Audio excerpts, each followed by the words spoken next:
दोस्तों, आज हम डिस्कस करने वाले हैं WWE की ऐसी राइवलरी जो खुद WWE के इतिहास में भी एक नया चैप्टर लिखने वाली थी। रोमन रेंस और कोडी रोड्स के बीच की राइवलरी। ये स्टोरी है प्यार, नफरत और दुश्मनी की, जो फैंस के दिलों में एक नई एक्साइटमेंट और सस्पेंस लेकर आई। तो बिना किसी देर के चलो शुरू करते हैं। राम राम सारे भाइयों ने स्वागत है आपका हमारे चैनल रेसल वॉचर में। सारी स्टोरी की शुरुआत होती है कोडी रोड्स की WWE में वापसी से। अप्रैल 2022 में रेसलमेनिया 38 पे कोडी ने सेथ रोलिंस के अगेंस्ट रिटर्न किया। ये मूवमेंट सिर्फ एक कमबैक नहीं था, ये एक रिवॉल्यूशन का पहला कदम था। कोडी का मिशन साफ था, अपने पिता डस्टी रोड्स की WWE चैंपियन बनने का सपना पूरा करना। अपने रिटर्न के साथ ही कोडी ने WWE यूनिवर्स में एक नई उम्मीद जगाई थी। उसके प्रोमो में डस्टी रोड्स का जिक्र और उसके अपने WWE चैंपियन बनने के सपने ने फैंस के अंदर एक इमोशनल कनेक्शन बनाया। दूसरी तरफ रोमन रेंस अपने ट्राइबल चीफ कैरेक्टर के साथ WWE में डोमिनेट कर रहे थे। उसने अपने ब्लड लाइन दी उस्सोस और सोलो सिकुआ के साथ WWE यूनिवर्सल चैंपियन को ओवर 900 दिनों तक डिफेंड किया। रोमन ने WWE को अपने तरीके से चलाया और हर उस चैलेंज को हराया जो उसके रास्ते में आया। रोमन के लिए ये सिर्फ टाइटल डिफेंड करने का सवाल नहीं था, ये उसके ब्लड लाइन की इज्जत और उनके राज को बरकरार रखने की लड़ाई थी। वापिस आने के कुछ वक्त बाद कोडी को एक सीरियस इंजरी हुई, जिसमें उसका शोल्डर फट गया था, पर उसने हेल इन अ सेल मैच में सेथ रोलिंस के अगेंस्ट मैच खेला। इस मैच में कोडी की हिम्मत और जुनून देखकर फैंस का दिल जीत गया। लेकिन इंजरी के बाद कोडी कुछ महीने WWE से दूर रहे। इस वक्त WWE यूनिवर्स सिर्फ एक चीज का इंतजार कर रहा था, कोडी का कमबैक और उसका सपना पूरा करना। जनवरी 2023 में रॉयल रंबल मैच हुआ, जिसमें कोडी रोड्स ने धमाकेदार वापसी की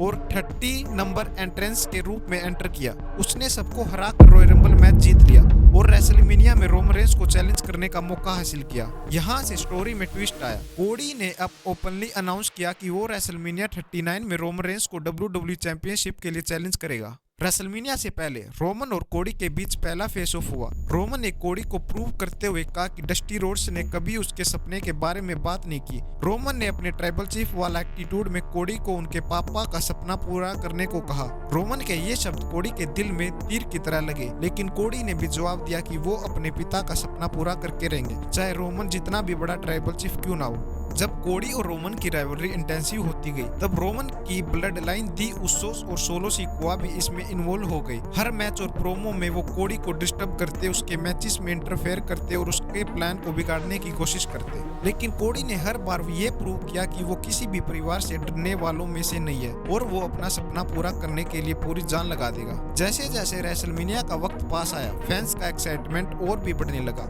सबको लग रहा था कि कोडी वो पहला सुपरस्टार होगा जो रोमन का 900 दिनों से ज्यादा का रेन को खत्म करेगा। हर तरफ बस एक ही बात थी, क्या कोडी WWE का नया चैंपियन बन पाएगा? रोमन के अगेंस्ट खड़े होने का मतलब था एक बड़ा सपना देखना, और फैंस की उम्मीद थी कि कोडी वो सपना पूरा कर सकता है। आखिर का दिन आ गया, रेसलमेनिया 39 का। रोमन रेंस और कोडी रोड्स रिंग में सामने खड़े थे। मैच शुरू होता है और दोनों तरफ से धमाकेदार मूव और पंचेस लगते हैं। रोमन अपने पावर और एक्सपीरियंस का इस्तेमाल करते हैं, जबकि कोडी अपनी स्पीड और एबिलिटी के साथ उसको जवाब देते हैं। मैच में हर मोमेंट पे फैंस को लगता रहा कि कोडी जीत सकते हैं, लेकिन लास्ट में रोमन ने अपने ब्लड लाइन की मदद से कोडी को हरा दिया और अपना टाइटल को रिटेन कर लिया। इस मैच के बाद कोडी और WWE यूनिवर्स का सपना टूट गया, लेकिन इससे ये प्रूव किया कि कोडी रोड्स ने एक हीरो की तरह लड़ाई लड़ी। रोमन ने अपनी लीगेसी को जिंदा रखा और ये राइवलरी WWE के इतिहास में हमेशा याद रहेगी। दोस्तों, रेसलमेनिया 39 में रोमन रेंस ने कोडी रोड्स को हरा दिया था, लेकिन ये कहानी वहीं पे खत्म नहीं हुई, बल्कि यहाँ से इस राइवलरी में नए नए ट्विस्ट आने शुरू हुए।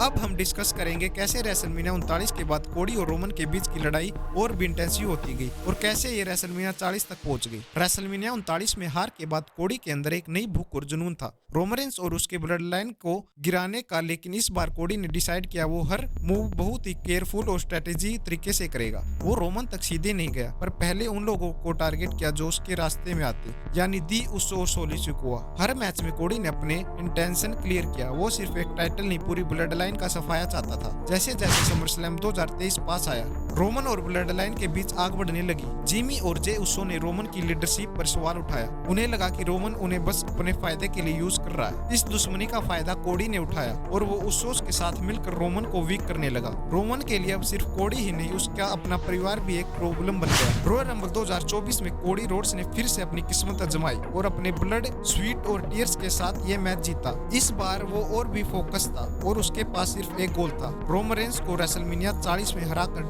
WWE चैंपियनशिप जीतना। रॉयल रंबल जीतने के बाद कोडी ने खुलकर रोमन रेंस को चैलेंज किया और कहा कि रेसलमेनिया 40 में ये कहानी अपने फाइनल चैप्टर तक पहुंचने वाली है। रेसलमेनिया 40 के रास्ते में रोमन और कोडी के प्रोमोस और भी इंटेंसिव होते गए। रोमन ने कोडी को टोंट किया कि वो सिर्फ एक रॉयल रंबल विनर है, लेकिन उसके पास वो चैंपियनशिप माइंड नहीं जो एक ट्राइबल चीफ के पास होना चाहिए। लेकिन इस बार कोडी ने रोमन को यह मैसेज दिया कि वो रोमन के माइंड गेम्स में नहीं आएगा और इस बार वो अपने पिता के सपने को पूरा करके ही रहेगा। जब रेसलमेनिया 40 का वक्त और पास आया, रोमन और ब्लड लाइन के बीच की दरार और भी बढ़ गई। जे उसो ने रोमन का साथ छोड़ दिया और वो ओपनली कोडी की साइड पर आ गया। जिमी भी इस दुश्मनी से थक चुका था और रोमन अब अकेले पड़ गया था। अब रोमन के पास ना तो अपना परिवार था और ना ही वो कॉन्फिडेंस जो पहले था। लेकिन रोमन ने डिसाइड किया कि वो अब भी अपने टाइटल को डिफेंड करेगा चाहे कुछ भी हो। फिर आया कहानी में ट्विस्ट। दी रॉक की एंट्री होती है जिसमें कोडी रोड्स रोमन की फैमिली के बारे में बोलता है तो दी रॉक कोडी रोड्स को थप्पड़ मार देते और कहते हैं रोमन की फैमिली को गाली दी तो मतलब मुझे भी गाली दी। और दी रॉक और कोडी के बीच भी दुश्मनी देखने को मिलती है